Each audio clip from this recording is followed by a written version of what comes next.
Ngayon guys, kung gustong i-share siya nyo, but dito sa SSS, kung paano ba tayo gumawa ng PRN ngayong 2026. Kung halimbawa kailangan natin ng PRN para dun sa ating monthly contribution, or di kayo magbayad tayo voluntary sa ating SSS loan. So kailangan natin ng PRN bago tayo makapagbayad.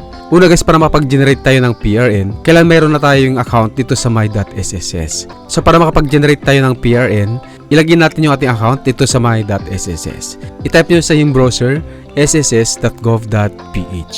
Then i-select natin dito sa tab dito sa taas yung login to my.sss. And then ilagay natin yung ating user ID, then password. Then sign in. So dito na tayo sa ating dashboard dito sa my.sss. So isa dyan sa mga tab dyan sa taas, i-select natin yung payment reference number. Ito siya. Then i-select natin guys kung ano yung i-generate natin na PRN, contributions or loans. Kung halimbawa pipili natin yung contributions, then scroll down lang natin. I-select natin guys kung ano yung membership type natin. So mayroon dito yung voluntary saka OFW. So ang pipili natin dito guys yung voluntary. Then i-select natin dito guys yung month kung ano yung babayaran natin. Dito sa pagbabayad ng ating monthly contribution, by quarterly siya guys. So yung payment deadline mo dito guys, depende sa SS number ending digits mo.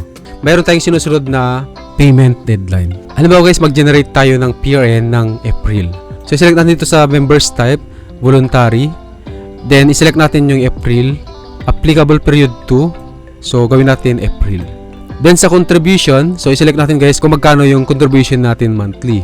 So ang pinakamababa na contribution ngayong 2026 is 750. Then pinakamataas naman guys, 5,250. So halimbawa i-select natin yung 750. Then click natin yung generate PRN.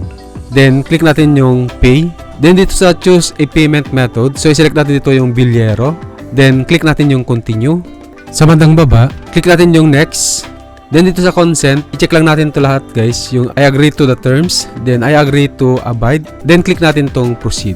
And then customer details, so ilagay natin yung email saka yung contact number natin, then address. So dito sa transaction details, so i-select natin dito guys sa payment option, pwede magbayad sa bank transfer, debit card, online bank transfer, or e-wallet.